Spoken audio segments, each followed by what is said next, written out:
Warning: the Savage Nation contains adult language, adult content, psychological nudity. Listener discretion is advised.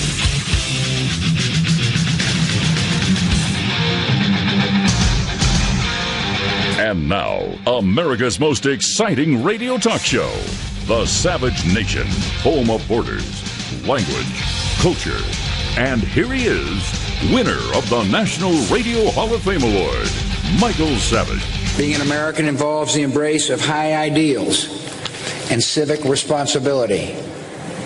We become the heirs of Thomas Jefferson by accepting the ideal of human dignity found in the Declaration of Independence. We become the heirs of James Madison by understanding the genius and values of the U.S. Constitution. It's hogwash. We become the heirs of Martin Luther King Jr. by recognizing one another not by the color of their skin, but by the content of their character. This means that people of every race, religion, ethnicity can be fully and equally American. It means that bigotry or white supremacy in any form is blasphemy against the American creed. He's so blatantly stupid. He's a punk.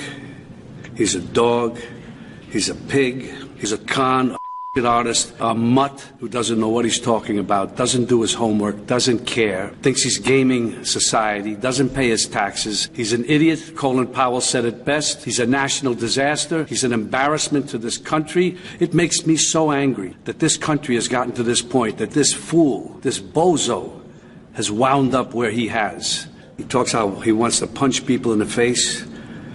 Well, I'd like to punch him in the face. All right, so the big story of the day is that the bumbler comes back swinging at Trump.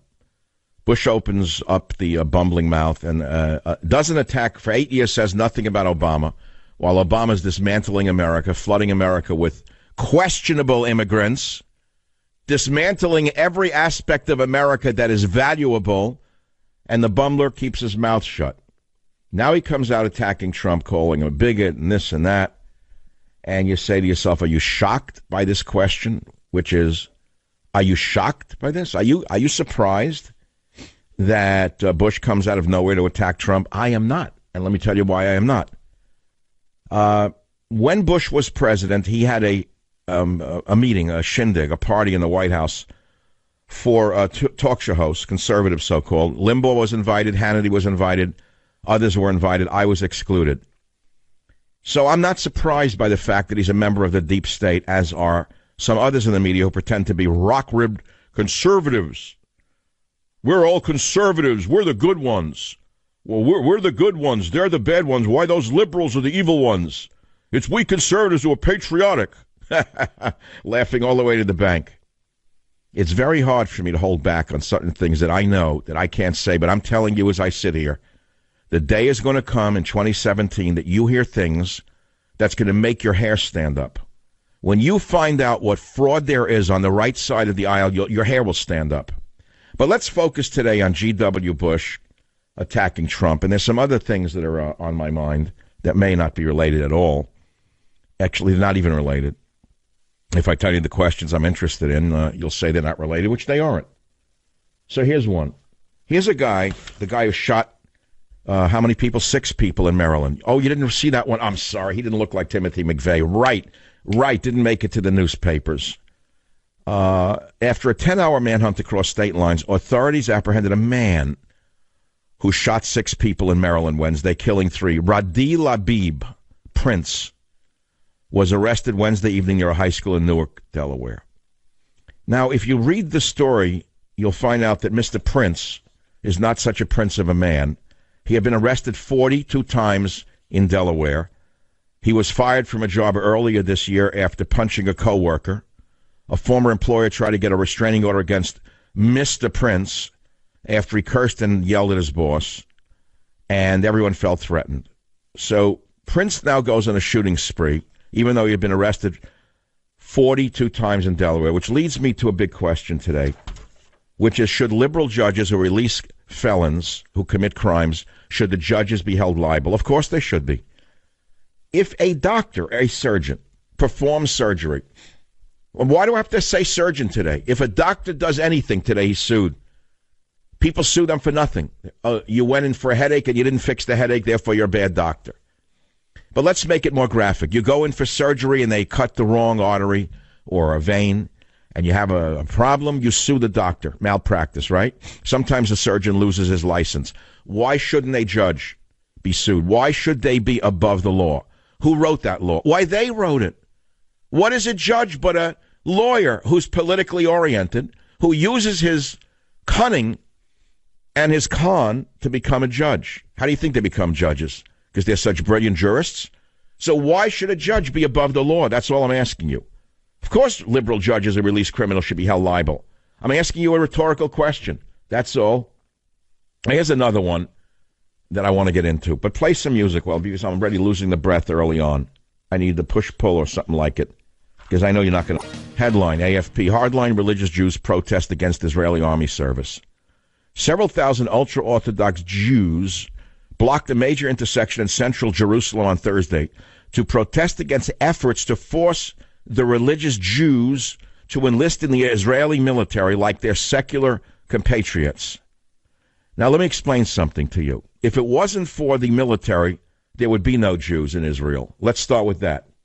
And for them to hide behind their religion and say that, how dare you tell us to serve in the military because we are engaged in religious study. Well, excuse me, you think the people in the military aren't engaged in their lives as well? So in other words, ultra-Orthodox young men are hiding behind their religion to dodge military service. More than 100 have been detained over the recent demonstrations, including 70 ultra-Orthodox this week, blocking roads, sitting in the middle of the street. One of them had a sign that said, to military prison for the crime of Torah study. One man who's a draft dodger in black robes and payas says, the state wants to silence all the Jews who want to study Torah. He said, lately they have seen the ultra-Orthodox population growing, so they want us to serve in the army and be absorbed into the general population. Well, my friends, I have a question for you. You see, in Israel, there's a law, and it requires men to serve 2 years and 8 months in the military on reaching the age of 18, while all Israeli women must serve for 2 years. But ultra-religious men are exempt from military service if they're engaged in religious study. Religious study. Well, every Orthodox Jew is engaged in religious study because they read the Bible every day. So what, they get a pass?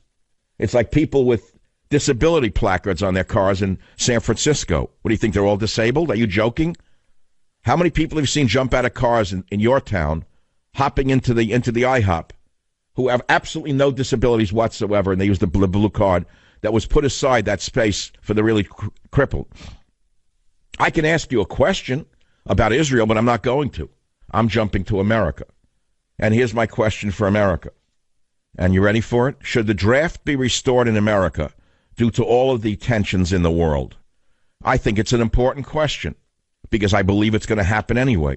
And the problem is when the millennials are drafted and they're told to get up 5 o'clock in the morning at Reveille, and they're sucking their thumb and they have no iPhone, what are they going to do, cry in their beds and call their mother and say that they need a lawyer because they've been told to get up when they're not feeling well, that their safe space has been violated by the drill sergeant, that they don't feel good that morning, they don't want to go up on the parade ground there?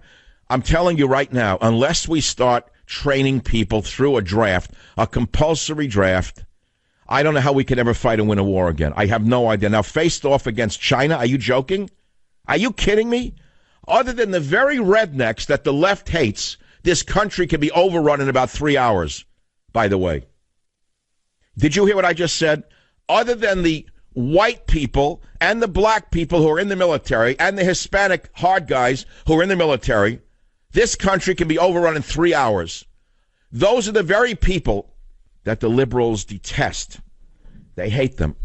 They call them every name under the sun. Even if they're not white, they're called terrible names because they're in the military. And I'm asking a very important question. Should the military be restored in the United States owing to the tensions in the world and the coming wars? Should liberal judges who release criminals be held liable? There's another one I'm going to do today because I saw an article about royal blood and people. Everyone's into this, looking up their ancestry. I spit in the tube once. Nothing came back. I mean, because I'm an immigrant son, I mean, the records were lost. I don't know who my ancestors are. How do I know? You think I know who my ancestor was in 1236? How would I know? All I know is this. A lot of people live in their minds thinking that they're of royal, descent. And I was reading an article that a new study from the London School of Economics found that upper-class families took 300 to 450 years before their scions fell back into the middle class. And throughout society, poor families taken as a whole took an equal amount of time, 10 to 15 generations, to work their way up into the middle class, to just show you how structured society is. Well, that's in England anyway, but not here in America. You got a lot of people who move up from 0 to 1,000 in one generation, which is a wonderful part about America, which is why so many immigrants come here. Did you know that, for example, about 100 people of the Mellon family are alive today, sharing $12 billion? That's the result of a bank that their forefather, Andrew W. Mellon, founded in the mid-1800s. So there's 100 of them left, sharing $12 billion. Did you know that there are several hundred living members of the Rockefeller clan, and they're sharing $10 billion in wealth? That started when John D. founded Standard Oil in 1870. Did you know that? Did you know the Kennedy family's wealth of only $1 billion? $1 billion is all they're worth. $1 billion. Can you believe it? That's all the Kennedy family is left with to live on. That's really hard to believe. I wonder how long it will take until those heirs of the Kennedys end up with a nail gun in their hand or driving a cab, if they can even do that. So I was reading that story, and then it tied into people who say they've come back from the dead. There's a new study that says that the brain remains conscious after we die. That's nice. I can't wait. That's wonderful. Just what we fear. You're dead, you're buried, you're in the coffin, your brain is still alive. A nightmare. So I want to ask you something. Have you ever died and come back from the dead? Let's get the crazies calling the show today. 855-407-2882 is the phone number. We're all over the map with really clear subjects. Draft, liberal judges coming back from the dead, the CIA plant, George Bush attacking Trump. Are you shocked by Bush? Are you joking? He is the deep state. Limbaugh was invited. Hannity was invited. Savage was not invited. His wife, Laura, ran the book thing, Miss Librarian. I had one bestseller after another. She wouldn't even mention my books. I am not shocked by the Bush family. They are the establishment. They work hand in glove with the Democrats. They always have, which is why we didn't want Jeb to be president, which is why we took a chance on a businessman. You get it? I'll be back. Join the Savage Nation. Call now, 855-400-SAVAGE, 855-400-7282. Savage. The Savage Nation is sponsored by Swiss America, the only company I trust with my financial future. Call 800-289-2646 or SwissAmerica.com.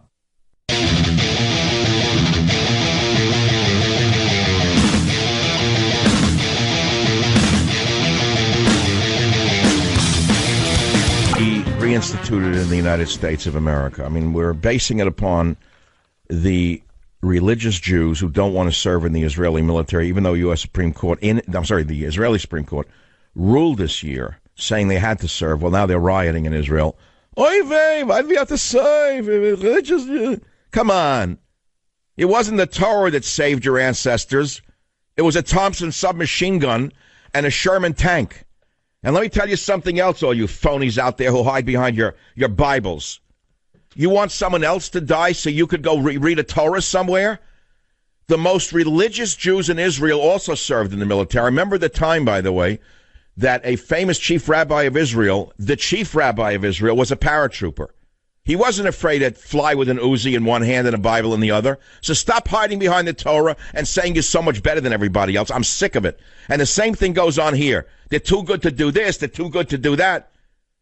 Let me tell you something else that you may have forgotten from your own religious teachings. Your own religious teachings teach you that a man should have a trade or an occupation for half the day and engage in religious studies the other half of the day. No one ever said you should be removed completely from the real world.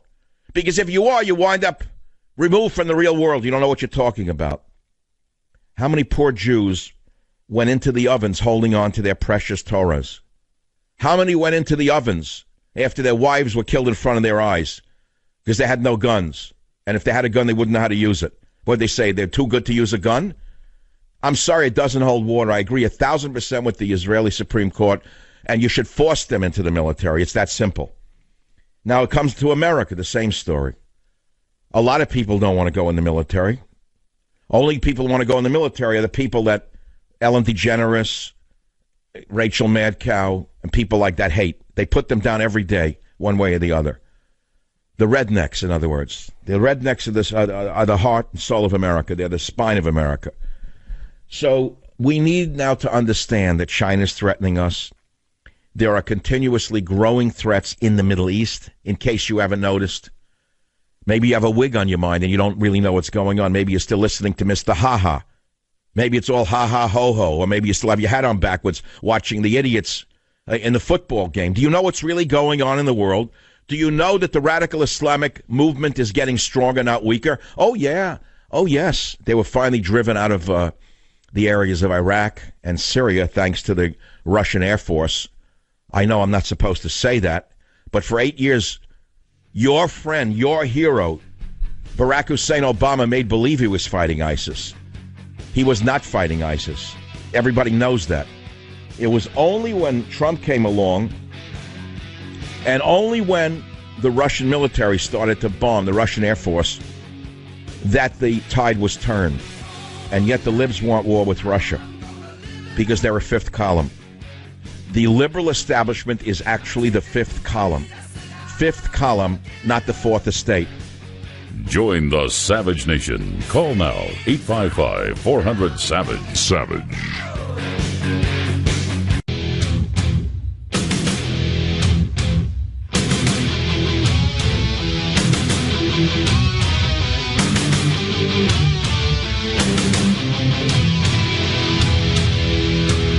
Yes. Can they be? Never, because they write the laws. That's why they're judges. Should the draft be restored due to all the tension in the world? Yes. Will it be? I don't know. Can it be in this political climate with all the hysterical leftists out there who would say that they need a safe space and the mean drill sergeant told them to do something like get up in the morning and take a shower, cut their hair, take the nose ring out of their nose, call the ACLU? Why don't you just create an entire brigade of millennial snowflakes and put them on the front lines and let them run the war the way they want? Let them fight the war any way they want. Give them their own leadership. Let Ellen DeGeneres be the general. Yeah, right, okay. It's no joke because this is going to happen anyway. And then I asked you about coming back from the dead. I threw it out there because I wanted crazy calls. You know that, remember I told you yesterday I ended the show with a dream I had about the word sterile bull, sterile bull, sterile bull, sterile bull. Sterile bull. I said, who was the sterile bull that I dreamed about? WNTW in Virginia. Phil, who do you think is the sterile bull of my dreams? Hey, Michael, how are you? The sterile bull, I believe, and I'm pretty tuned into this period of revelation in the Bible, so I feel like the facts I get in my brain come from God a lot of times through Jesus. And I believe the bull, my feeling would be that'd be Trump. He's like a raging bull, but he has no power, so he's sterile. No matter how he looked so tough yesterday after what McCain said, he was so upset with McCain, but there's nothing he can really do as president because we're all in a time of revelation now. Jesus is going to come back. This is the period of testing time to see who the rebels are that Jesus doesn't want in his kingdom. So Trump is a righteous leader, and every time you see somebody rebel, Michael, that means... Wait, did you say, Trump is a what leader? Sorry? You said Trump is a what leader? He's sterile. He's the bull, but he's sterile. No, but did you say a racist leader? Did I hear that, or you didn't say that? I didn't say racist. I said he's a sterile, meaning he has no power. I don't know if somebody's putting things on my phone while I'm talking or not, but I'm saying he just has no power. Well, I wouldn't go so far as to say he has no power. I would say that McCain has too much power. I would say McCain is a traitor. McCain is a turncoat. McCain is a Manchurian candidate. McCain is Dr. Strangelove. How did he come back from the living dead so fast? He had cancer. He was dying, remember, a few months ago? The scar is gone. Now he's healthier than a bull. How did that happen? How did he come back stronger than ever before? What was the cancer story, by the way? And what about Jimmy Carter also? When his book came out a few years ago, he was dying of cancer just before the book tour. Do you remember that one? Yeah, but what about every time they win the Academy Award and all of a sudden they're spokesmen for climate control, global warming, or now the Dreyfus lady has cancer of her breast cancer, but she's making a political statement that wouldn't it be great for everybody to have the same one government health system? Well, we don't. Well, I don't know. You know, cancer's a terrible thing. But when you use cancer for political gain or any other disease for political gain, it makes me very upset. All right, Phil, I'm going to send you a copy of God, Faith, and Reason when it comes out in November 14th, God, Faith, and Reason. Oh, boy, what's going to happen when that comes out? Can you imagine the ridicule? Can you imagine what the fifth column is going to say when that book comes out? Nothing. Nothing. WABC, Gerald, line number 6 is calling about the draft story in Israel. You have the floor, Gerald. Go ahead, please. Hello? Gerald, you're on the radio. Yes, talk, Gerald. Yes, the Zionist government had forced over 1 million Sephardic Jews to become unreligious using the army. It is almost impossible to be religious in the Israeli army. The Orthodox are going to take over the country eventually because they have more children, and they want to stop that. So they want. Right, Gerald, let me ask you: who's going to protect the Orthodox when they take over the country if they won't lift up arms? Who's going to defend them? No, they will. They'll set up an army that's not anti-religious. This army. Wait. So you're saying the only reason that the yeshiva brachas won't go in the military is because they're afraid of losing their religious orientation? That's one of the main reasons. Yeah. So you mean are you telling me in Israel right now they don't have special units for ultra orthodox? They're a little better than the 50s. They forced over 1 million Sephardic Jews to become unreligious in the 50s, and that's what they want to do because. Well, that's why Israel's still around. That's why Israel's still around, because they told them to put down the Bible and pick up a gun to defend themselves. Otherwise, they'd be going into an oven again with their friendly Arabs around them. That's why they're still able to study the Torah, because of the guns and the airplanes and the tanks and the weapons. Otherwise, there'd be no Jews there. There would be, just like they had Jews in the early 1900s before they had. You had 500,000 Jews living together with the Arabs for better and for worse. So you would like to see no state of Israel. Are you an anti-Zionist Jewish man? Are you an anti-Zionist Jew? No, I'm a religious man, Russian descent, who went to public school. And how does it make sense? How does it make sense for an entire group of people in Israel to not want to serve in the military, when without the military there would be no Israel? How does that make sense? Because by the Torah-learning Jews are the ones who keep the Jewish people going. Look what. Okay, fine. Hold it. You have no argument with me. You can do both. You can do both. You don't have to do one or the other. They are not mutually exclusive. How about the chief rabbi of Israel, who was a paratrooper? How did that work out? He was almost excommunicated by the very, very big rabbis. Well, so the big rabbis are the problem. No. Because they lose their the worshipers in their communities. Is that it? They lose their power without looking at what they're doing to the nation as a whole. Could Israel survive without a military, in your opinion? No military at all? Say something. Look what the Holocaust. No, sir, Gerald. Stop for a minute. Could Israel survive as a nation without a military at all? If God wants it to, it will. No, stop with "if God wants it to" for 1 minute. No, I'm asking Gerald to use his power of reason. If Israel had no military, could it survive? If the military was set up along the Torah. I can't answer. This is the problem with religious fanatics. It doesn't matter whether they're Muslims, Jews. It doesn't matter. Religious fanatics in any religion are the same. Their minds shut down. That's it. They can't think. They go back to the doxy, and that's the end of it. Doxy, period. Doxy. Now, you ask yourself, look, if you feel that way, say, how do you write a book, God, Faith, and Reason? How? If you had any idea what it does to me to have to deal with these questions, you'll see it in the book. I've been dealing with it all my life.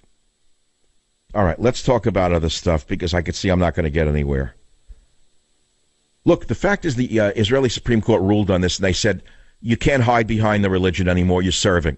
So now they're rioting because they had a good thing going. They sat and studied all day long. They prayed. They didn't have to work. All they had to do was study, and they say, we want exemption. Well, the Israeli people said it's not fair. If my son is serving, my daughter's serving, you're going to serve. They didn't like it, but the Supreme Court ruled that you have to serve. So now they're protesting and rioting because all of a sudden they don't like having to do what the other people do. Well, I will remind you again, common sense would dictate without a military there'd be no Israel. Everybody knows that. Common sense dictates that. All right, so let's go back to the other stories. In America, should we restore the draft? Yes or no? I mean, you're going to have, I guarantee you it's going to come anyway. If, God forbid, there's a blowout with a big nation, like China, God forbid, I don't know how we survive. Can you imagine when they have so many millions of extra men in China who have virtually no reason to live, and they're as hard as trees, facing off against a pot-smoking American boy, 18 years old? Can you imagine that? What would happen? Well, you better imagine it because it's a nightmare. 855-407-282 is the phone number. David on WABC is again calling on that question. I know it's a sensitive question. David, go ahead. You're on the issue of religious and army, yes? Yeah. To be in the army in Israel, it's not possible for someone to keep the level of religious observance that they're doing. The way it's structured, the way the generals, the leaders, the people in power, the way it's designed, it's not designed to be an environment conducive for religion. If it would, no, it's an environment conducive to killing your enemy. That's correct. That's true. It is an environment conducive to killing your enemy. But if they would also, it's not. Of course, an army is an environment conducive to killing your enemy. But this army, in addition, there is an agenda there. You know, here is the problem with the ultra-Orthodox community, so far as I can tell. It's based upon 18th or 19th century Poland, not upon the world in which they live today. When you were living in a shtetl somewhere in the Pale of Settlement, you could have such delicious arguments in poverty, and you could argue day and night over on the head of a pin how many angels there are. But the history that we're living through now dictates something quite different, doesn't it, David? You know and I know that had there been no army, there'd be no Israel. So are you another anti-Zionist Jewish person? No. I agree with you 100% that the army is necessary, but it can be done. There are many ways that they could be much more accommodating. The fact is, they want, like the previous caller said, to make the people irreligious. If they would have it more accommodating, people would be much more open to it. I have a friend who's in the American Army, and he told me it's a whole different story. I mean, the tolerance, there is no agenda. There is no. So the ultra-Orthodox Jew believes there's an agenda in Israel to destroy their religious beliefs, and it has nothing to do with defending Israel. That's a very clever argument. If you go, that's something only a lawyer could come up with. It's true. If you go to Israel, go yourself. See what they're saying. See what the politicians are saying. How they don't want. It's not what they want. They want to change it. And if they would produce. So, in other words, they want the military to accommodate their religious practices. I understand that. How does that work when you have to defend your nation? Tell me how that works. For thousands of years, the Jewish people have given. No, wait, hold on. Let's be realistic for a minute. Please, for 1 minute. Stop for 1 minute. Thousands of years ago, let's go back to the desert together, when Israel was a band of tribes, and King David came along and killed all of the other tribal leaders to amalgamate the tribes into one nation. He did it through blood. Did you know that? Are you aware of that? He didn't. Are you aware that King David was a bloodthirsty, in essence, the equivalent of a narco-terrorist of his time? No, he wasn't. What do you mean, no, he wasn't? It's well-known historical fact that he killed all the other tribal leaders. You're not telling me that's not real, are you? If you want to go through Samuel and you want to go through Kings... You don't know history. Again, you're modifying the truth. The ancient Israelites were all warriors, or there would not have been Israel at all. They had an army. Yeah, they had an army, and it was a million times more conducive to being religious than the army is today. What do you mean what are you talking about? Yes. A million times more to being religious. What does that actually mean? They had to pick up a spear. They had to pick up a sword. and then to put down their Bible. What do you mean more tolerant? No, I agree. Let me explain what I mean a million times more religious. Do you know that the units in Israel, a lot of them, they're the mix between the female soldiers, the men, the promiscuity which goes on. It's that. Oy vey, a boy should see a girl. That's a horrible thing. Okay, listen. All right, we're gonna move on. I got it. There's no talking. I can't go to New York now. I'll be stoned to death. If I walk near 777, they'd stone me to death for being blasphemous. I'll be right back. Join the Savage Nation. Call now, 855-400-SAVAGE, 855-400-7282. Savage. The Savage Nation is sponsored by Swiss America, the only company I trust with my financial future. Call 800-289-2646 or SwissAmerica.com.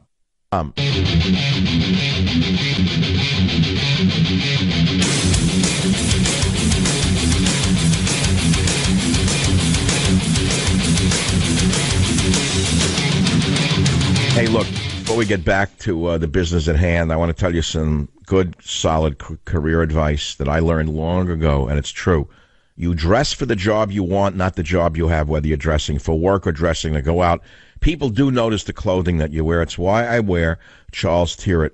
We all love quality clothes, but until now your options were brutal. It was either high quality, ridiculously overpriced shirts, or you could get affordable, out-of-style shirts that wrinkle the minute you put them on. CT shirts are the best shirts that I own.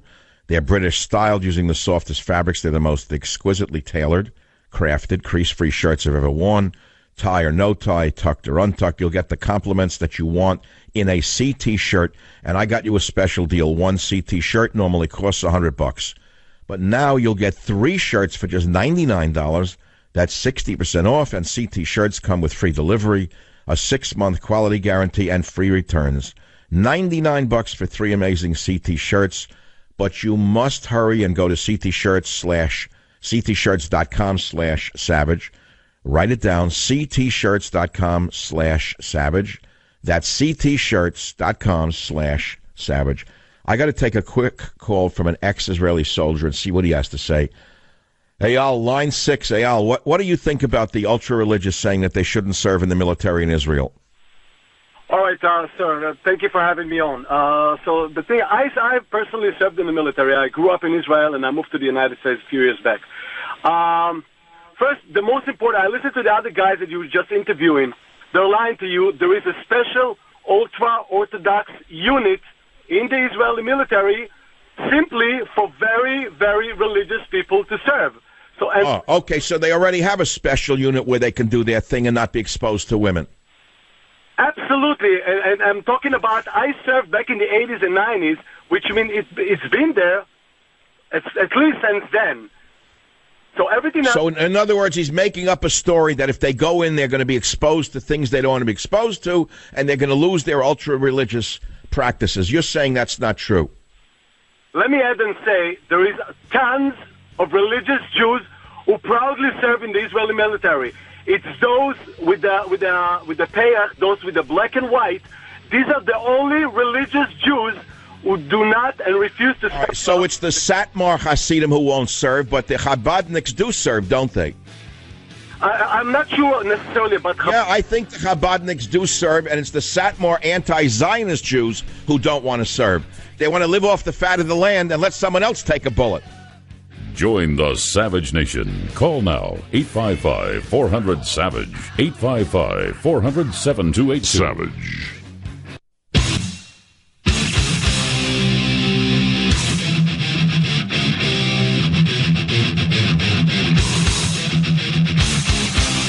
Warning, the Savage Nation contains adult language, adult content, psychological nudity. Listener discretion is advised.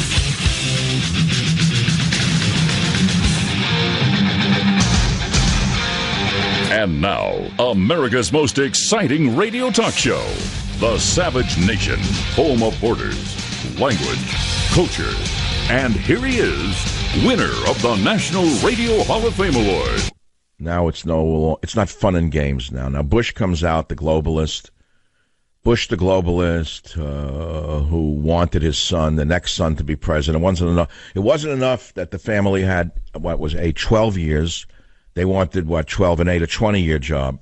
They wanted 2 decades as a dynasty running America, and they're not forgiving of Trump. They're not forgiving of any of us who voted for Trump. They hate nationalism. They're calling it nativism. That's an interesting one. They're making believe that you could be a nationalist, but you can't be a nativist. What does that mean? What exactly does that mean? So I'm not shocked by Bush coming out against Trump because, as I said to you before, and I'll repeat it till you actually hear me, those of you who are interested in the minutiae of talk radio, when Bush was president, GW, they had meetings, they had this, that. They invited some talk show hosts to a big soiree. Rush Limbaugh proudly went and boasted about it. I think Mr. Hannity was invited, boasted about it, good friend of Bush, as he is of Mr. Trump. I was excluded. Why was I excluded? I had one best-selling conservative title after another. Why was I excluded? Because I wasn't the type that could easily be bamboozled by looking at a picture of George Washington's wooden teeth and being fed, some bad Chardonnay in the dining room. So they didn't invite me, that's all. They don't like mavericks, and they don't like people who think for themselves. That is true in any country on earth. So here we are in radio. We're talking about different topics. And the one that caught fire today was the issue of Israel, where the ultra-Orthodox are rioting, sitting down. They don't want to go in the military, even though the Supreme Court said they have to. And I had a lot of callers saying, no, they don't want to go in because they're exposed to a way of life that's antithetical to their Bible studies. They don't want to be around women. They don't want to be exposed to this, to that, to cursing, which I understand. But I was saying there must be ultra-Orthodox units in the military, and one guy said, no, there isn't, and some people are saying, of course there are. And it leads us to America now, which is, should the draft be restored in America before it's too late? You have to build in advance of your need, not when you need it. If it wasn't for Winston Churchill seeing what was coming in the 30s, if Winston Churchill did not take Hitler seriously in the 30s and almost secretly rearm Britain, the British would be speaking German right now, which might be better than them speaking Arabic, which will happen in 20 years. But that's a separate story. And that was a joke incident. Don't take me literally now and try to crucify me with it. The point is that Winston Churchill saw the winds of war before they actually hit Britain, and he secretly rebuilt the British military. And thank God he did, because they had the great Spitfire fighter plane. Had they not had that in the Battle of Britain, the Germans would have defeated the Air Force, the Royal Air Force, and then there would have been an invasion of Britain, and Britain would have fallen to the Germans. And it was all because of Churchill that they were not invaded and overtaken. So he saw ahead, and he planned ahead. Well, I'm suggesting we think ahead and plan ahead. And I'm saying we restore the draft. That's all. So that's a big question. I'm sure it's been talked about before. But since we're talking about Israel and God, and we're talking about Orthodox Jews who don't want to serve, and some do, I'm going to read you page 16 from my forthcoming book, God, Faith, and Reason. It won't be painful. It's only a paragraph long. I want you to see what a secular man has to say on this issue. And I wrote this, and it's on page 16. I said that I once met a rabbi who concluded that God is in fact not omnipotent, but only omnipresent, meaning we do have free will and control our own destinies. And I write, yes, there are things encoded in us, perhaps through genetics, perhaps through faith, that we cannot control. Perhaps we are born for certain faiths, but within the parameters of these genetic or predetermined destinies, we have wide latitude, and that is why we need the guidebook called the Holy Bible. Notice what I said, and that is why we need the guidebook called the Holy Bible. And then on page 16 of my book, I put a biblical quote. This is the beauty of this book. There are actual Old Testament quotes throughout, set up in old typeface, and I quoted Isaiah 41:10, where he wrote, "Fear thou not, for I am with thee. Be not dismayed, for I am thy God. I strengthen thee, yea, I help thee, yea, I uphold thee with my victorious right hand." Say, well, that's interesting. So that's a secular book, and I say pre-order God, Faith, and Reason. There's a link to Amazon. And yes, I am selling you a book, yes. Yes, I do want it to take off, yes. No, I want it to fail. I want the book to flop. I've had 4 or 5 New York Times bestsellers in a row. This is the biggest chance I've ever taken. Ultra-Orthodox Mount Day of Rage against Army Draft. A bunch of no-goodniks. A bunch of spoiled no-goodniks. Without the military, there'd be no ultra-Orthodox in Israel. There'd be nothing. They'd be walking around on their hands and knees, begging for their lives. What are they doing here? What are they doing? What kind of people are these, that they're so insane and disconnected from reality? What do you mean a day of rage against the Army draft? How about your secular Jewish compatriots whose sons go in the military and their daughters? What are you talking about? And then we're talking about afterlife. I have to work that in right now. I'm sorry. There was an article that I saw about the afterlife. I was going to do gluten hysteria explained. Now, don't get me wrong. There are people who are gluten sensitive who die and get really sick and can die. They have celiac disease. But actually, I'm going into it now because one of the chief scientists who provided key evidence of gluten sensitivity amongst non-celiac disease individuals, this scientist recently published follow-up papers that show the opposite. And the paper came out last year, not in the New York Post, but in the journal Gastroenterology. And he studied up his original study, and he found that only 1% of Americans, about 3 million people, actually suffer from celiac disease, but 18% of stupid American adults now buy gluten-free foods. And what's worse yet is you see the mothers feeding their children gluten-free. Everyone's gluten-free. Idiots. They're paying more, and they're denying the child primarily important nutrients. They don't even know what gluten is, but they know it's the new bugaboo. Gluten. They don't ask what gluten is. It's like the idiots that tell you they're vegans. They don't even know why. Gluten. What is gluten? It's a protein found in any normal diet. I've said this to Middle Easterners or Mexicans. They laugh at me. How stupid can Americans be? You go to a Central American country. You go to Mexico or Central America. What is the primary foodstuff of that region? What do they make every morning? What do they make? They take wheat, they roll it, they dough it, and then they heat it on a hot stone, they eat it. A piece of hot bread, in other words. You go to the Middle East, what are the Arabs eating? What do they eat every day, going back thousands of years, if they could get it? Wheat, by the way. Wonderful, they love it. And what do they make? They make a bread. Every day they need a piece of bread. What kind of stupidity is this that people think bread is now their enemy? Their worst enemy on earth is now a piece of bread. I've heard all the other stuff like, well, the wheat then isn't the same as wheat now. That's the clever answer. No, it is the same wheat. Yeah, I know. Monsanto poisoned the wheat. Therefore, you can't eat wheat without dying. So the scientists who came up with this hysteria went back and tested 37 self-identified gluten-sensitive patients. And what happened was the subjects were cycled through high gluten, low gluten, and no gluten, meaning placebo diets. And they didn't know which diet plan they were on at any given time. And guess what happened? In the end, all of the treatment diets, even the placebo diet, which had no gluten, all of them caused pain, bloating, nausea, and gas to a similar degree. And it didn't matter if the diet contained gluten. So what's that about? It wasn't the gluten causing the reaction. It was called mind over matter, psychosomatic illness, in other words. I've studied this in great detail when I was let's say when I was in biosciences. The psycho, the mind-body connection is awesome. The mind can kill, the mind can heal. You know that in your own life. That's all. Next case, move on. What do you want to talk about? You want to talk about after you die, do you come back? God, I want to talk about that one. If I get up in the morning, every morning, and I'm going to give you one man's example. I get up every day at dawn, no matter when I go to sleep. I have double curtains, triple curtains. Any light cracks through. I'm such a natural human being. I'm such I'm thinking of Zorba. I'm Zorba-like. I'm so much like Zorba the Greek, even though I'm not a Greek. Any light cracks through the curtain, I get up. I get up, I let the dog out, I do my thing, and then I want to go back to sleep because I don't really want to be up at 5 o'clock. My show doesn't start on the West Coast for 7 hours. Who needs it to face the world in the dark?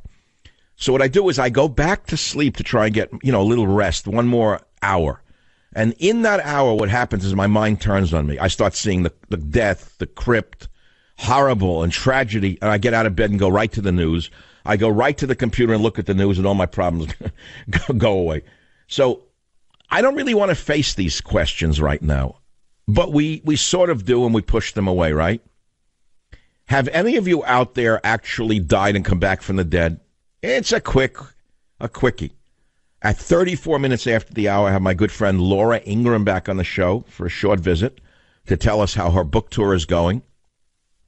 She told me she met a lot of Savage fans along the way. They love this show, And because she was on this show last week when her book was launched, they all came up to talk to her and buy her book. That was nice. So we're having her back, and we'll talk to Laura Ingraham for a while, and we'll take your calls on all these topics.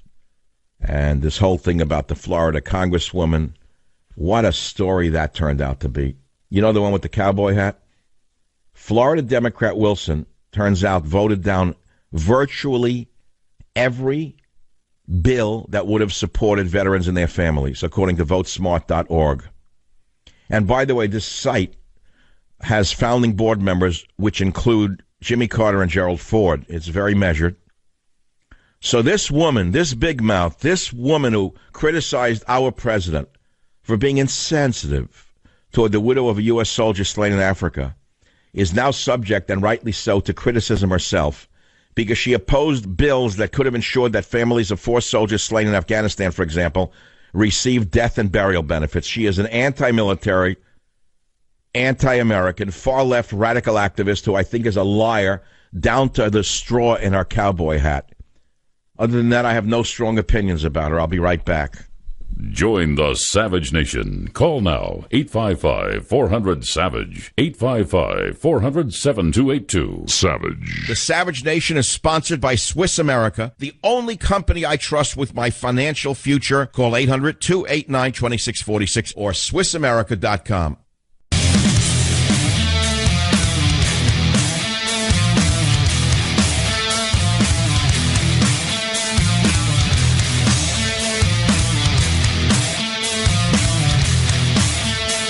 You know, yesterday there was this fake scandal of Trump said something insensitive. He really didn't. It's all a matter of what he meant. And, of course, he didn't mean to insult anyone.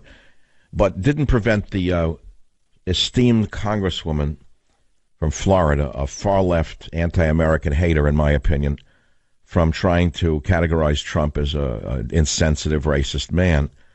Well, today, John Kelly, his chief of staff, a former and very distinguished Marine general, and a man who gave all you can give to this country because his son, you see, died in the military in Afghanistan. He gave it all. Listen to what John Kelly, General Kelly, one of America's greatest men, says today about Trump compared to that creature with the straw hat. Let's hear it. It stuns me that a member of Congress would have listened in on that conversation. Absolutely stuns me. And I thought, at least that was sacred. You know, when I was a kid growing up, a lot of things were sacred in our country. Women were sacred and looked upon with great honor. That's obviously not the case anymore, as we see from recent cases. Life, the dignity of life, was sacred. That's gone. Religion, that seems to be gone as well. Gold Star families, I think that left in the convention over the summer. But I just thought, the selfless devotion that brings a man or woman to die on the battlefield, I just thought that that might be sacred. And when I listened to this woman and what she was saying and what she was doing on TV, the only thing I could do to collect my thoughts was to go and walk among the finest men and women on this earth. And you can always find them because they're in Arlington National Cemetery. You can't even say anything after this. I mean, there's almost nothing you could say to follow it up. Now, Mr. Kelly is a retired Marine Corps general. He's the real McCoy. He is the right stuff. His son died in Afghanistan, and he thought that it was sacred. A president calling a Gold Star family thought that was sacred. But it didn't prevent this esteemed congresswoman from Florida from listening in and trying to mischaracterize the call. You know, those of you who don't know the difference between character and no character, I think you can pretty much see it here. There's no way to turn this against Trump or against General Kelly unless you're really sick in the head. Unless you're really sick in the head and so bent that you don't know which way is up anymore. There's nothing you can do here but say, you know what, she was wrong.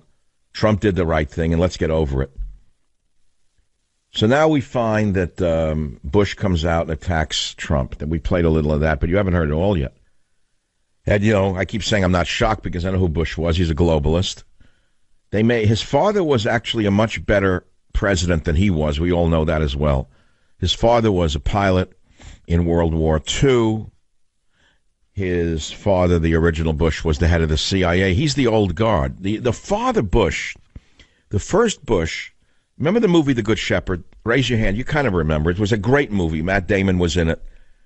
And there was a great telling line in that. It was about the forming of the original formation of the CIA, going all the way back to the OSS.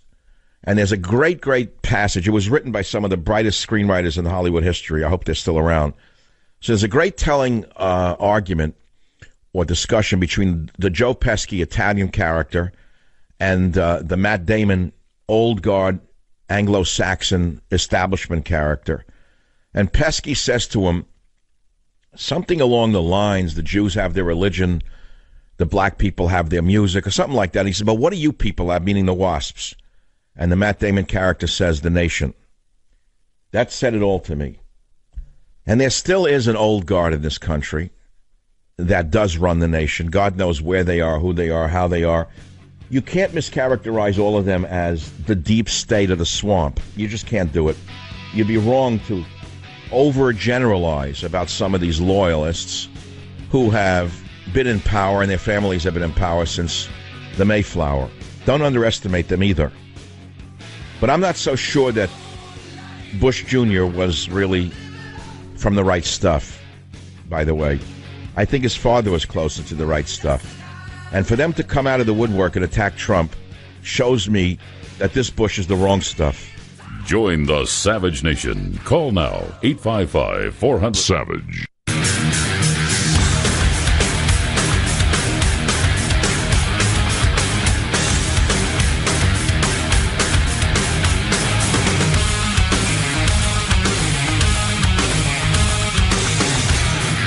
Gluten hysteria explained. Should the draft be restored due to all the tension in the world? Should liberal judges who release criminals be held liable?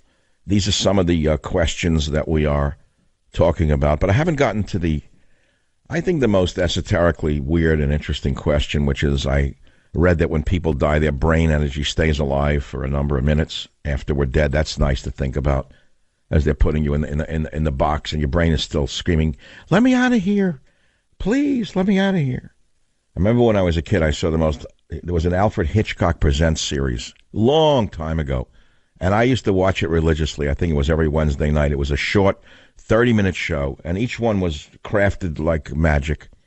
So there was one where there was a character played by an actor named Joseph Cotton, I believe, fabulous actor of his time, where a mean person, a very mean person who doesn't believe in God, doesn't believe in anything, as it was written, he gets in an accident and he's dead.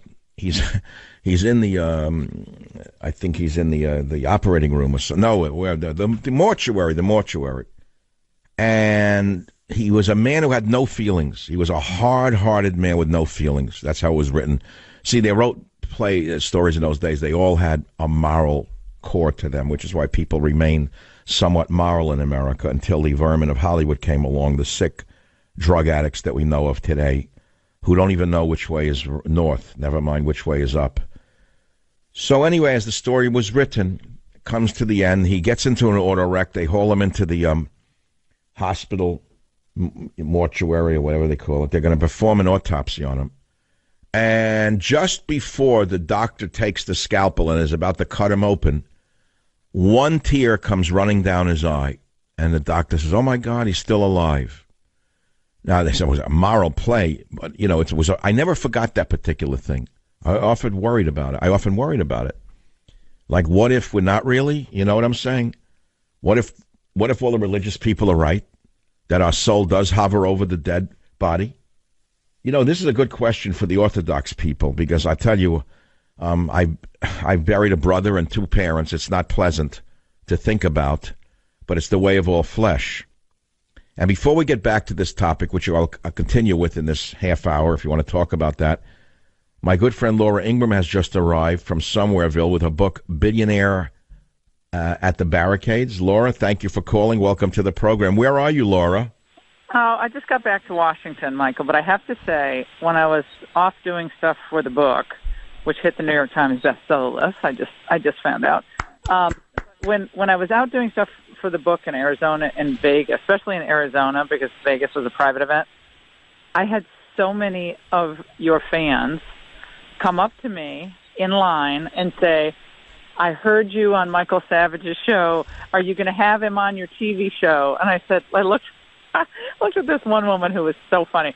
I said, duh, of course we're going to have him. So she said, Laura, let me tell you something. If, and I say if, and I swear to you, if it happens, wonderful. If it doesn't, I'll still love you. Laura, if and when I appear on your show, if you have me on, of course I'll do it. If you're not blocked by higher authorities or powers, God knows what goes on there. It will be the first time I've been on major television in 15 years. Do you know that? Well, that's a joke.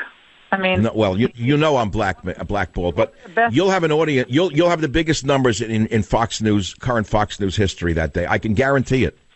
Well, Michael, I mean, I want to have great numbers, and I think I will. But you're just one of the best storytellers. You're just one. You're so talented, and you know when I say that, I mean it. I'm not one of those people who give false flattery for fun. No. Why do you think I revere you so much? Because I know you're a straight shooter. No, and I don't. I just don't BS. Oh, this is too schmaltzy, Laura. This is too much of I love you. You know, we got to stop. We got to watch out here. Absolutely. So, Laura, how is the book tour going?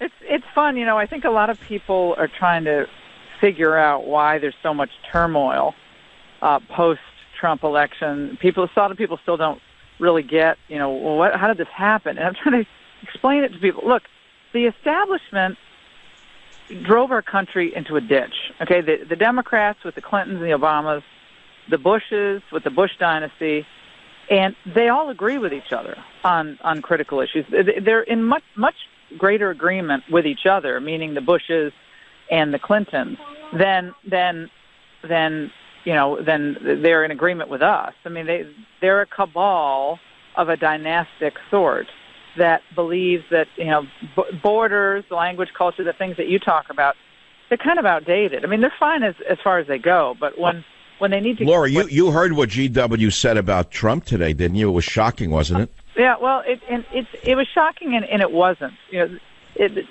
we saw the great takedown of Jeb Bush and a total repudiation of Bushism in 2016. And they're called the establishment for a reason. They are established. They're not going to go down without a fight. And I'm actually surprised it took them this long to drag out poor old W. Bush. I mean, they couldn't even invite him to the conventions. The last two conventions, the Bushes haven't even been featured. Think about that. He's a. Well, look, Laura, I was just talking about the movie The Good Shepherd from many years ago, played by Matt Damon, one of the early CIA operative. And it was about the old WASP establishment that still runs America. I believe it's true, don't you?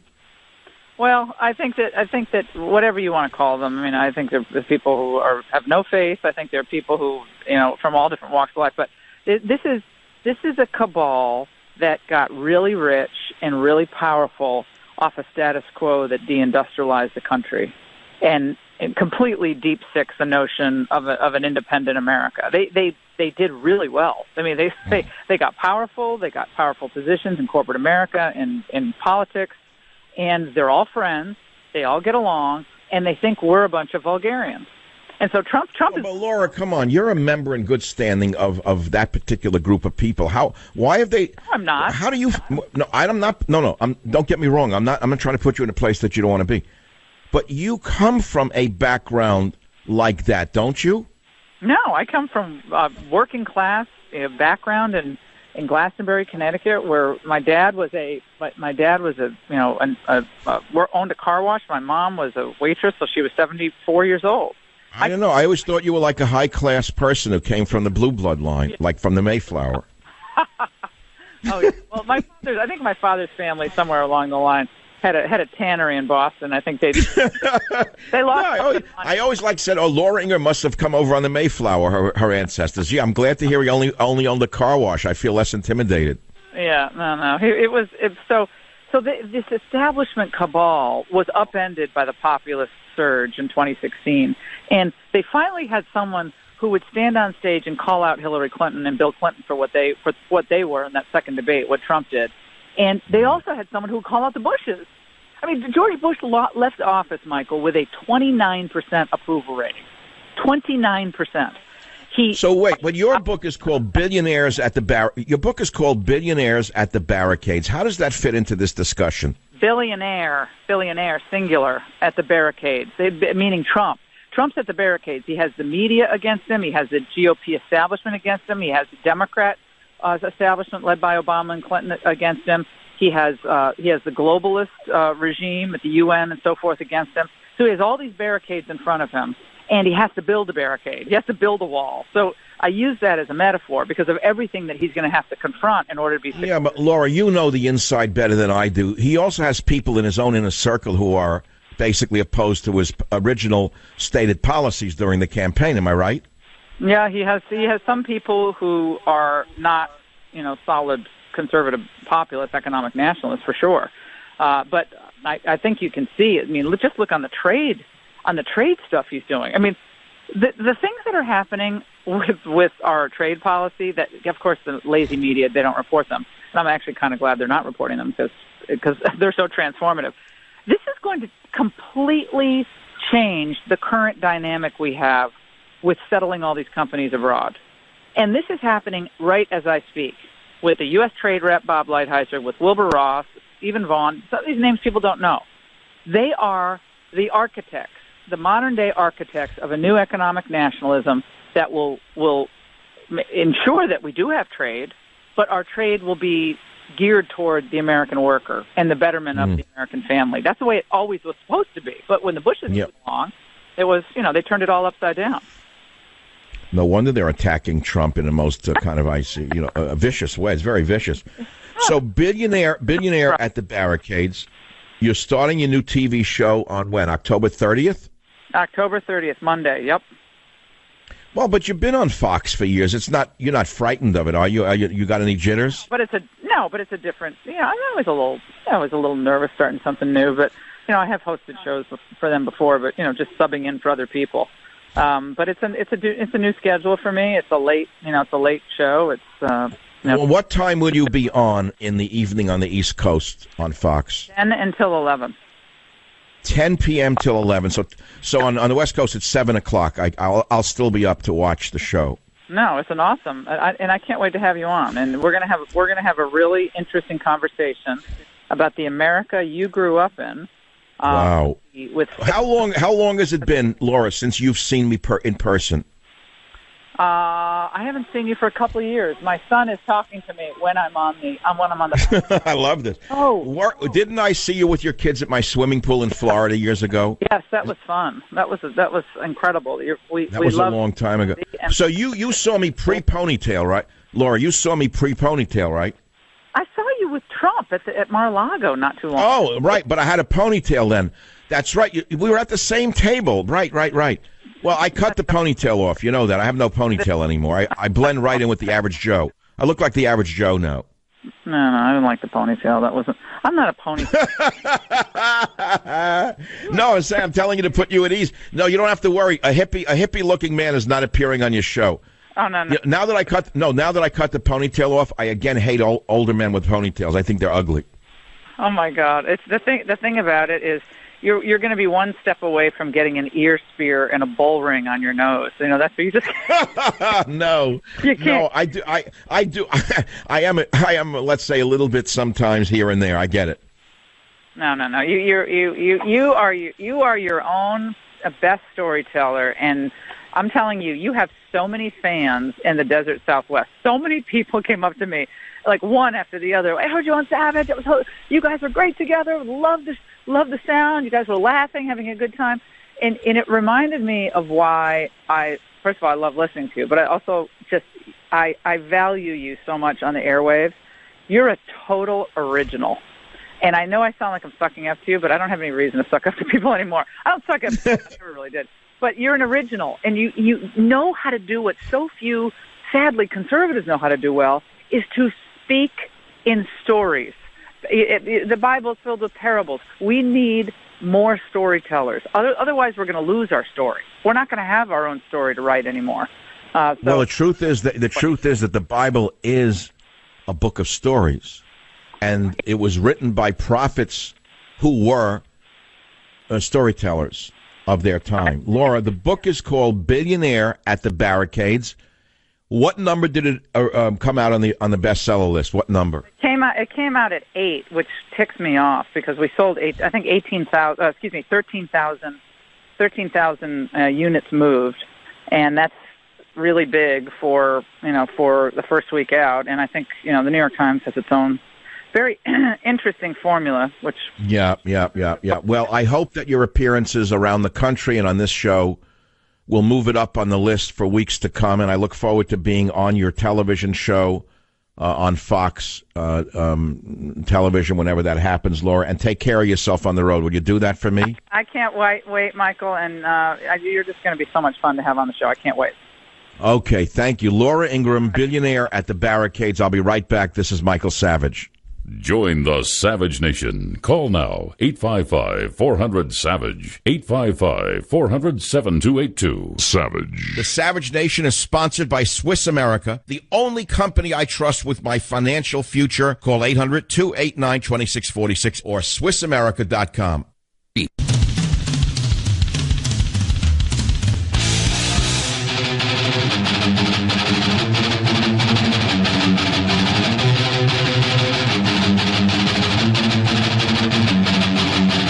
Is the Savage Nation. We've been having a good time today, I think. Should liberal judges who release criminals be held liable? That was it's a big story. Here's a guy arrested 42 times, released by another psycho judge in Maryland, one after the other. He goes out yesterday, and he shoots 3, 4, 5 people. Why is the judge not in prison? What is it? A doctor performs a mistake. He loses his license if it's severe enough. I think judges need to be held liable when they do a thing like this, when they push their agenda like that. We have also talked about the gluten hysteria, explained that I'm not talking about people who are truly celiac, who can get very sick or die from gluten. We're talking about the hysteria surrounding gluten. I've been telling you about this for years. It's not even commonsensical. We are also asking, should the draft be restored due to all of the tension in the world? And then the death thing. Do you come back from the dead? It's an interesting, crazy question. One caller on it. Dawn on WABC, line 5. Tell us your story, please. Dr. Savage, I got into a confrontation. This is a dream that I had. I died in a dream. Got into a confrontation with a man who... Wait, I don't need about a dream. I asked you if you actually died and came back from the death. Only in a dream, Dr. Savage. All right, not good enough. You're not a talk show host. You don't get to tell us your dreams. Oh, God. Now, let me tell you something. We're talking about crazy stuff today. And what is more essential than protecting your home? Well, nothing. You got to protect your home. That's your castle. But getting traditional home security can be a punishing and expensive task. But there's a better way. You can protect your home with Simply Safe Home Security. I've told you about it. But ask anyone locked in a long-term security contract. They're on the hook for 3 years, paying $45, $55 a month. Or ask someone who's had a system hardwired into their walls. The installation alone cost them a fortune. Simply Safe got rid of everything that makes home security a hassle. They make it easy for you. Simply Safe has no long-term contract. There are no obligations. Your home is protected around the clock with 24/7 professional monitoring. And if there's trouble, they'll send police. And the service costs just $15 a month with Simply Safe. That's 3 times less than what the other guys charge. No hidden fees. So protect your home today. You can buy Simply Safe at your local Best Buy and have your home protected by tonight. Or go to simplysafesavage.com for a special 10% off. That's simplysafesavage.com for 10% off your system. Simplysafesavage.com. When I come back for hour number 3, we'll talk about all the news of the day, news, views, and reviews that you've come to expect on this program, including topics I've not yet gotten to, by the way, right here on the Savage Nation. Join the Savage Nation. Call now, 855-400-SAVAGE, 855-400-7282. Savage.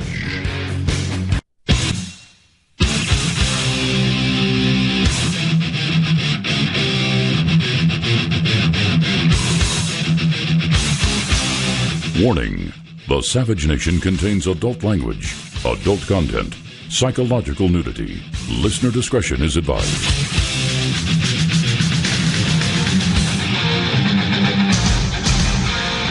And now, America's most exciting radio talk show, The Savage Nation, home of borders, language, culture.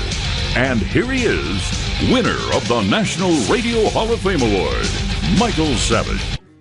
So I started doing Twitter after criticizing the president because I realized if you can't beat him, join him. If it's good enough for him, it's good enough for me. So I really got into the tweeting thing, and I found something interesting about Twitter, which is that the more trivial the statement or the story, the bigger the response generally.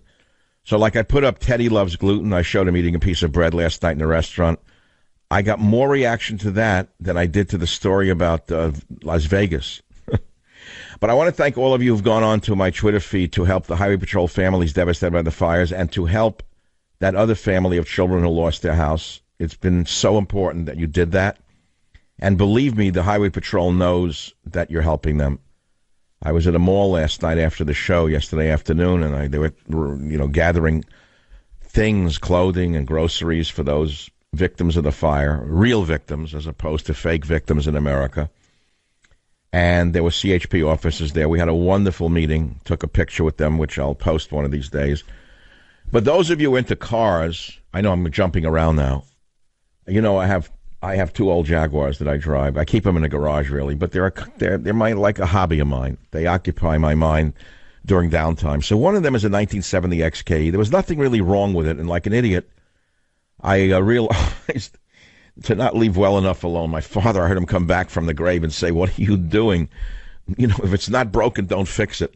Well, anyway, I said, you know what? The car runs well, but I hear that there's only 20% friction left on the plate, on the clutch. I may as well do it now. So British engineering being what it was in those days, you have to remove the engine and transmission to put in a clutch in this XK. It's really a modified D-Jag racing car, which is why I always loved it. All right, so here's the story. If you want to see the car taken apart, it's up on Twitter, Jag Torn Down. There's the timing chains. There's the clutch on the floor. There's the transmission torn apart. There's my mechanic, Justin, smiling. I wonder why he's smiling so much. I hope he can put it back together again. So we're looking at that. That's a fun thing for me to do. It's a hobby. Everyone needs a hobby, don't they? And then we're talking about horrible news out there, dying and coming back from the dead, George Bush, this and that. Who do you believe with the widow thing? We found out that it was a complete fabrication by the anti-Trump cowboy hat wearing, whatever. I don't know, congresswoman, whatever. It turns out she's an embarrassment to the Congress for what she did to Trump, horning in on a Gold Star call like that. But it shows you there's no bottom to how far the Dems will go to make a political point. It's sickening. And General Kelly's statement today was heartbreaking. General Kelly is a great former Marine general. I guess former general doesn't work. He's a general. He is chief of staff to Donald Trump. He is the gatekeeper. And he gave the ultimate to this nation. His son, his proud, heroic son, lost his life or gave his life for this nation in Afghanistan. I realize that means a lot to certain people. And it was touching to listen to General Kelly today as he commented upon this goofball hat-wearing anti-American congresswoman from Florida. And you got to hear General Kelly right now to hear what the right stuff sounds like. We don't hear it enough. And after 8 years of Hussein, we didn't hear it at all. But listen to General Kelly one more time, Robert, if you could pull that speech. It was so touching and so classy. At the one hand, it's heartbreaking. On the other hand, it gives you faith in America that there are men like this still left in politics. And thank God he's working for President Trump. Let's hear General Kelly. It stuns me that a member of Congress would have listened in on that conversation. Absolutely stuns me. And I thought at least that was sacred. When I was a kid growing up, a lot of things were sacred in our country. Women were sacred, looked upon with great honor. That's obviously not the case anymore, as we see from recent cases. Life, the dignity of life, was sacred. That's gone. Religion, that seems to be gone as well. Gold Star families, I think that left in the convention over the summer. But I just thought the selfless devotion that brings a man or woman to die on the battlefield, I just thought that might be sacred. And when I listened to this woman and what she was saying and what she was doing on TV, the only thing I could do to collect my thoughts was to go and walk among the finest men and women on this earth. And you can always find them because they're in Arlington National Cemetery. God in heaven, thank God we have him. Just thank God that the best are still around in this country after 8 years of seeing the other types in Hussein's orbit. John Francis Kelly was born May 11th, 1950, Chief of Staff for President Trump. He previously served as U.S. Secretary of Homeland Security. Now, who is he? He's the right stuff. He is a retired United States Marine Corps general, a real one as opposed to the fake ones pushed forward by Obama, such as women who never flew or running the Air Force, women who never drove a power boat who are secretaries of the Navy. He is an actual former commander of the United States Southern Command and the Unified Combatant Command, and he was responsible for American military operations in Central America, South America, and the Caribbean. I mean, this is really an amazing man. And he's now the gatekeeper, as we know, White House Chief of Staff. I was interested in where he was born. Irish Catholic, Boston, 1950. Grew up in the Brighton neighborhood of Boston. And he was a wild kid. Before he reached the age of 16, General Kelly hitchhiked to Washington State, and he rode the rails, including a freight hop from Seattle to Chicago. So he was a wild kid looking for direction. He then served for 1 year in the United States Merchant Marine, where he says, quote, "My first time overseas was taking 10,000 tons of beer to Vietnam." In 1970, when his mother told him that his draft number was coming up, General Kelly enlisted in the U.S. Marine Corps. And he was discharged from active duty as a sergeant in 1972 after serving in an infantry company with the 2nd Marine Division at Camp Lejeune, North Carolina. He was commissioned on December 27, 1975 as a 2nd Louis in the Marine Corps via Officer Candidate School. And he went on in school. He got a Master's of Arts in National Security from Georgetown. In 1995, Kelly graduated from the National Defense University of Washington, D.C. with a Master of Science in Strategic Studies. Now, he was a rifle platoon, a weapons platoon commander in the 2nd Marine Division, by the way. And he's got a very distinguished career. And as I say, he gave the most a man could give to this country, his son.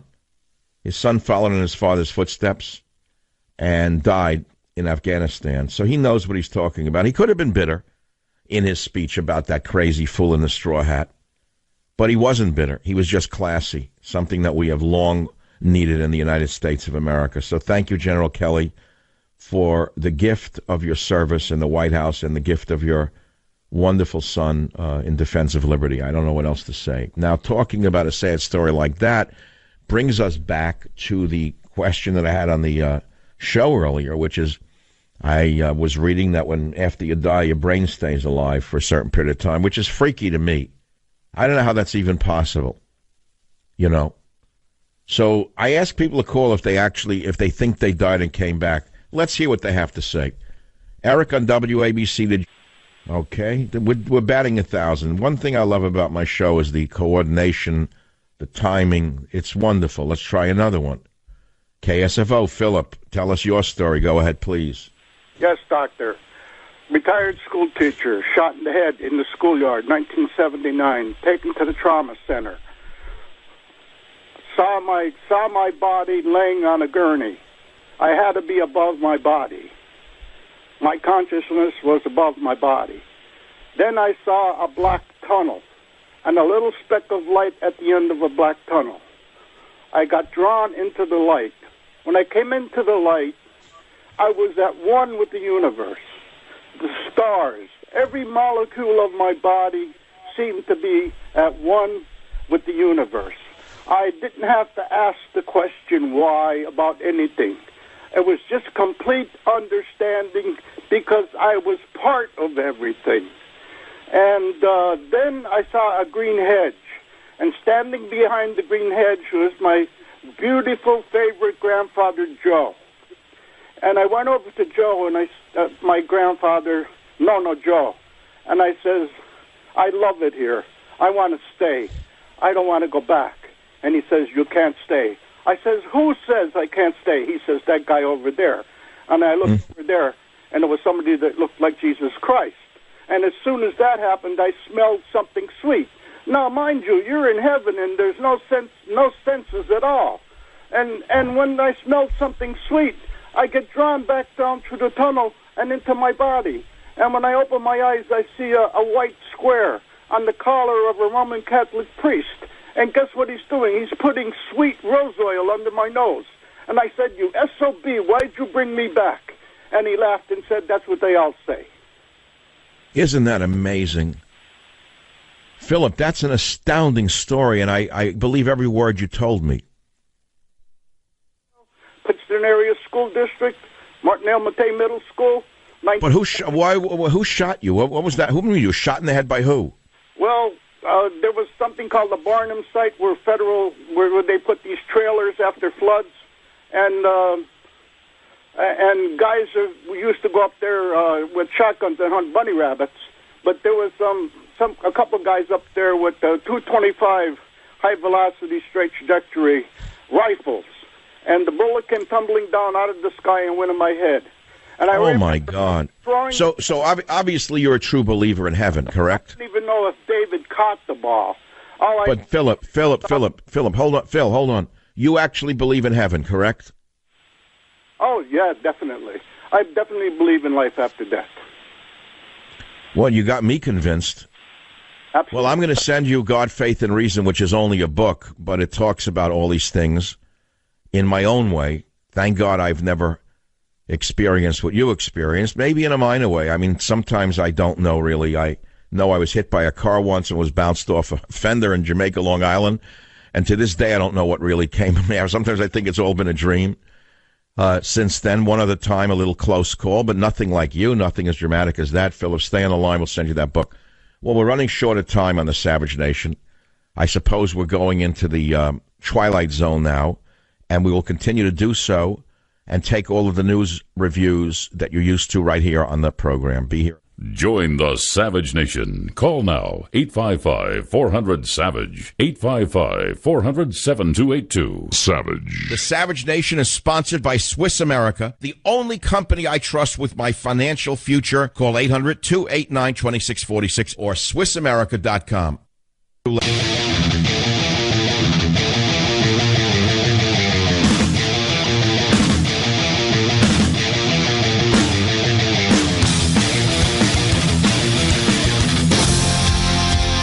Each day is a renewal to be, if you're kind of natural person, each day is a renewal. You understand that that's all true. If you're not really tied into your body, if you're not really connected to reality, if you're not really connected to God, I think people just kind of stumble through life. They don't even know that they're alive. Do they know the difference between consciousness and unconsciousness, life and death? I can't speak for the next person. It's just one man going through it, walking the plank with all of you. How I got into this is funny. I mean, died and came back. It's, does it really belong in talk radio? Why not?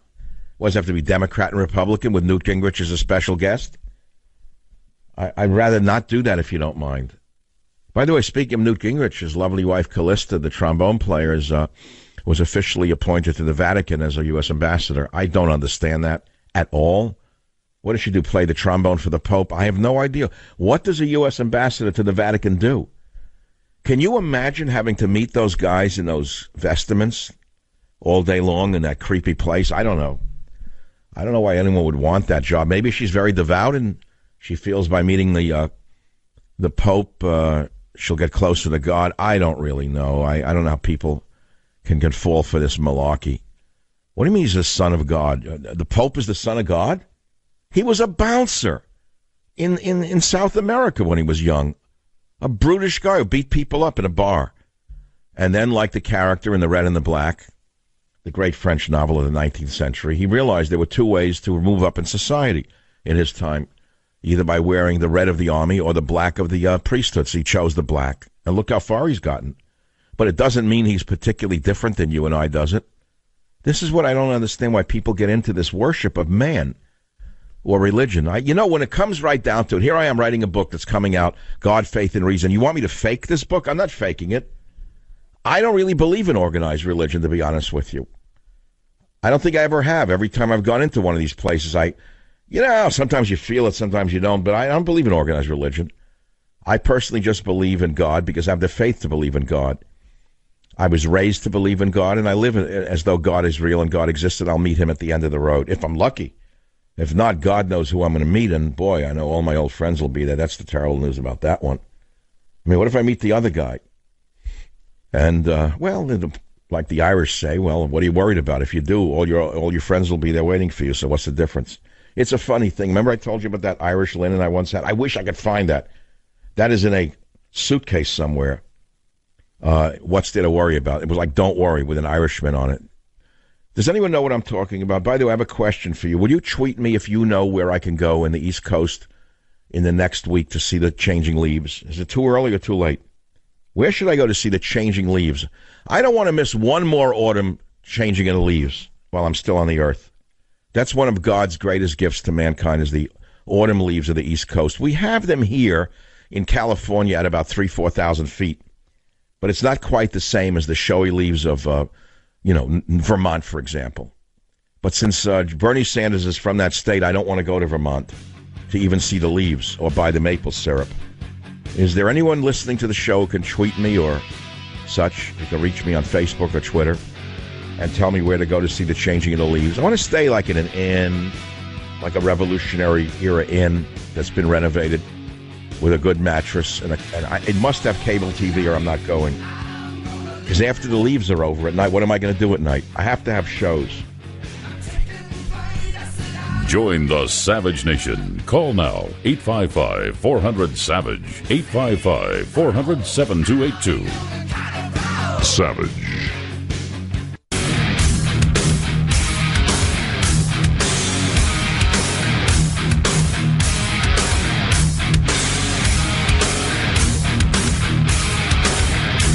It is the Savage Nation. Should the draft be reinstituted in the United States of America? I mean, we're basing it upon the religious Jews who don't want to serve in the Israeli military, even though the Israeli Supreme Court ruled this year saying they had to serve. Well, now they're rioting in Israel. Oy vey, why do we have to serve? Religious? Come on. It wasn't the Torah that saved your ancestors. It was a Thompson submachine gun and a Sherman tank. And let me tell you something else, all you phonies out there who hide behind your Bibles. You want someone else to die so you could go read a Torah somewhere? The most religious Jews in Israel also served in the military. I remember the time, by the way, that a famous chief rabbi of Israel, the chief rabbi of Israel, was a paratrooper. He wasn't afraid to fly with an Uzi in one hand and a Bible in the other. So stop hiding behind the Torah and saying you're so much better than everybody else. I'm sick of it. And the same thing goes on here. They're too good to do this. They're too good to do that. Let me tell you something else that you may have forgotten from your own religious teachings. Your own religious teachings teach you that a man should have a trade or an occupation for half the day and engage in religious studies the other half of the day. No one ever said you should be removed completely from the real world. Because if you are, you wind up removed from the real world. You don't know what you're talking about. How many poor Jews went into the ovens holding on to their precious Torahs? How many went into the ovens after their wives were killed in front of their eyes because they had no guns? And if they had a gun, they wouldn't know how to use it. What did they say? They're too good to use a gun? I'm sorry, it doesn't hold water. I agree 1,000% with the Israeli Supreme Court, and you should force them into the military. It's that simple. Now it comes to America, the same story. A lot of people don't want to go in the military. Only people who want to go in the military are the people that Ellen DeGeneres, Rachel Madcow, and people like that hate. They put them down every day, one way or the other. The rednecks, in other words. The rednecks are the heart and soul of America. They're the spine of America. Headline, AFP, hardline religious Jews protest against Israeli army service. Several thousand ultra-Orthodox Jews blocked a major intersection in central Jerusalem on Thursday to protest against efforts to force the religious Jews to enlist in the Israeli military like their secular compatriots. Now, let me explain something to you. If it wasn't for the military, there would be no Jews in Israel. Let's start with that. And for them to hide behind their religion and say that, how dare you tell us to serve in the military because we are engaged in religious study. Well, excuse me, you think the people in the military aren't engaged in their lives as well? So in other words, ultra-Orthodox young men are hiding behind their religion to dodge military service. More than 100 have been detained over the recent demonstrations, including 70 ultra-Orthodox this week, blocking roads, sitting in the middle of the street. One of them had a sign that said, to a military prison for the crime of Torah study. One man who's a draft dodger in black robes and payas says, the state wants to silence all the Jews who want to study Torah. He said, lately they have seen the ultra-Orthodox population growing, so they want us to serve in the army and be absorbed into the general population. Well, my friends, I have a question for you.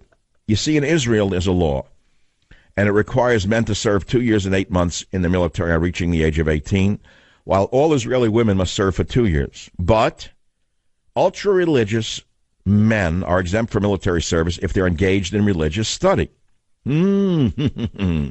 Religious study. Well, every Orthodox Jew is engaged in religious study because they read the Bible every day. So what, they get a pass? It's like people with disability placards on their cars in San Francisco. What do you think, they're all disabled? Are you joking?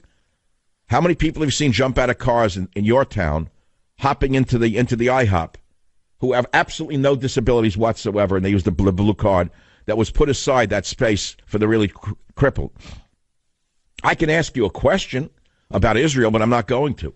I'm jumping to America. And here's my question for America. And you ready for it? Should the draft be restored in America due to all of the tensions in the world?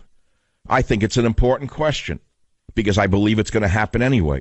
And the problem is when the millennials are drafted and they're told to get up 5 o'clock in the morning at Reveille, and they're sucking their thumb and they have no iPhone, what are they going to do, cry in their beds and call their mother and say that they need a lawyer because they've been told to get up when they're not feeling well, that their safe space has been violated by the drill sergeant, that they don't feel good that morning, they don't want to go up on the parade ground there?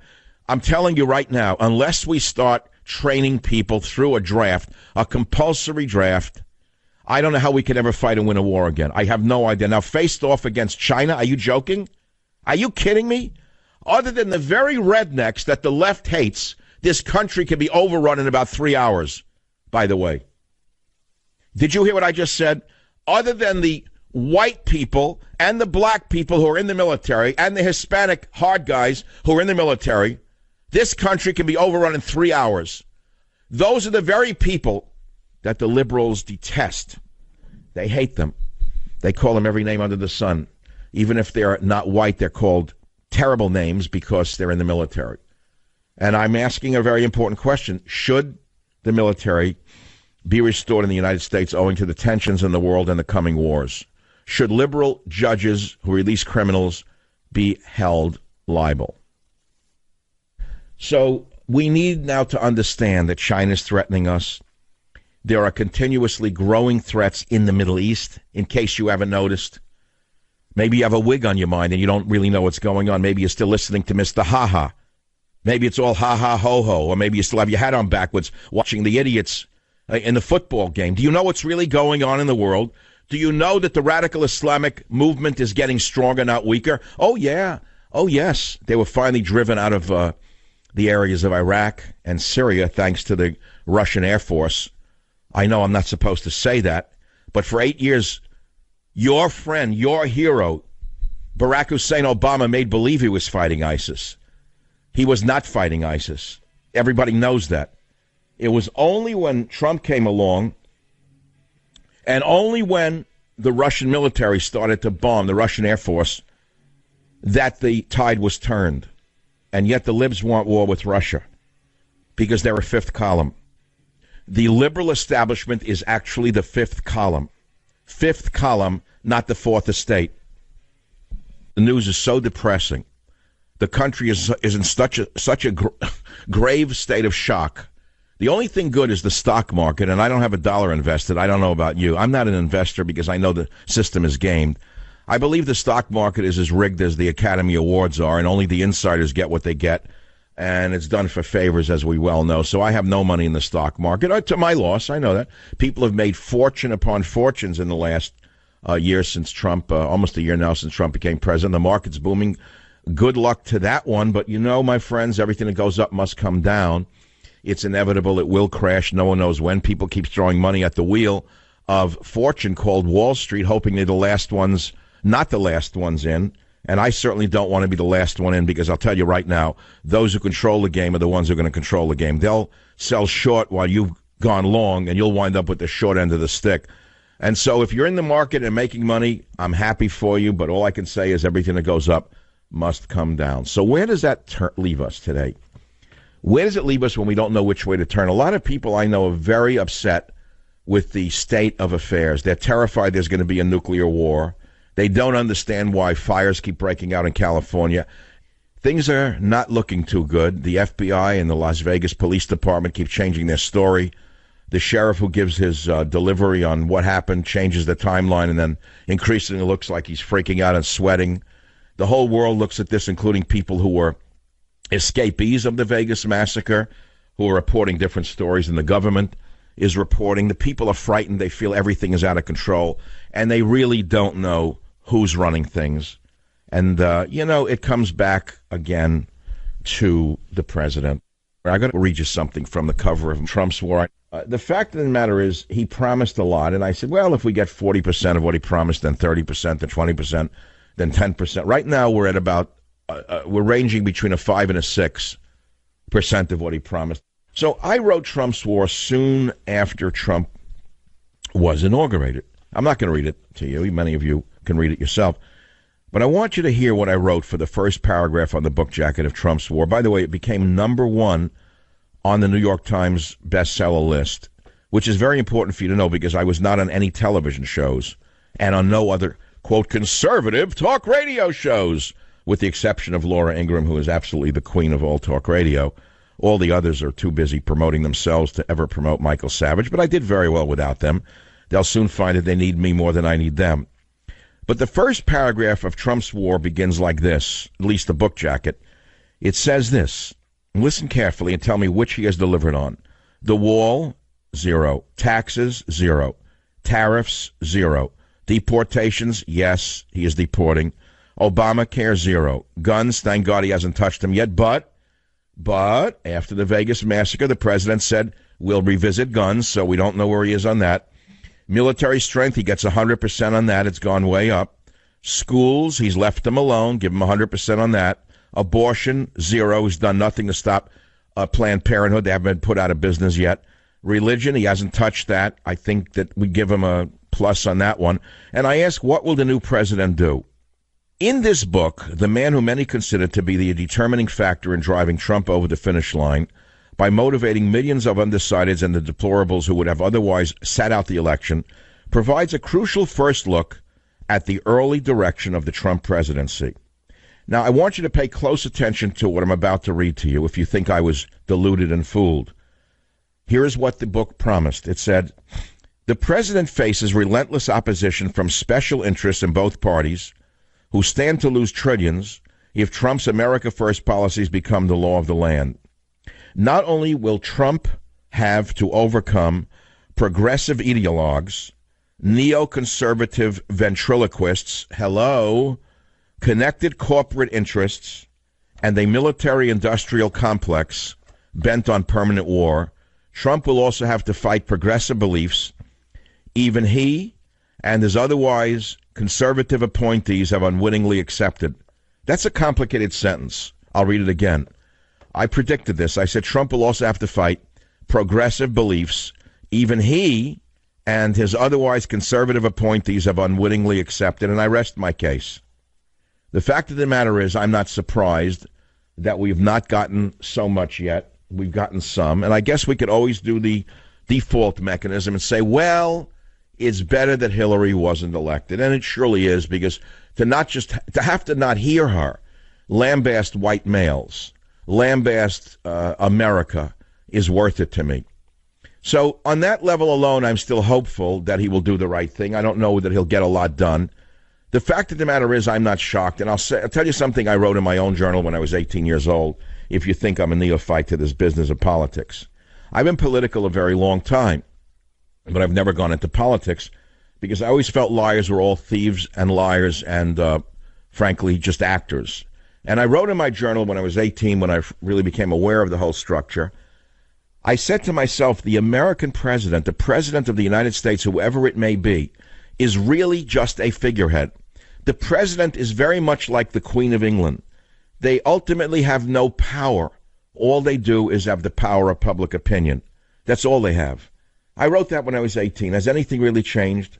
I don't care who the president is. Do they really have ultimate power? Well, they do. They can spare you from a death sentence.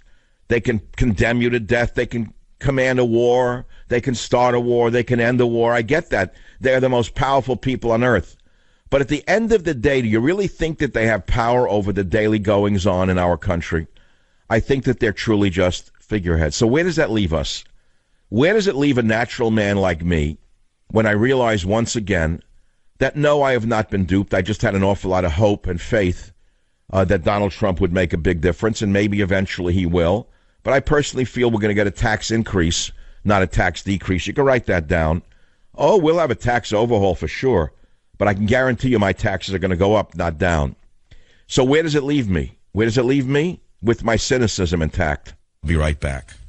Join the Savage Nation. Call now, 855-400-SAVAGE, 855-400-7282. Savage. The Savage Nation is sponsored by Swiss America, the only company I trust with my financial future. Call 800-289-2646 or SwissAmerica.com.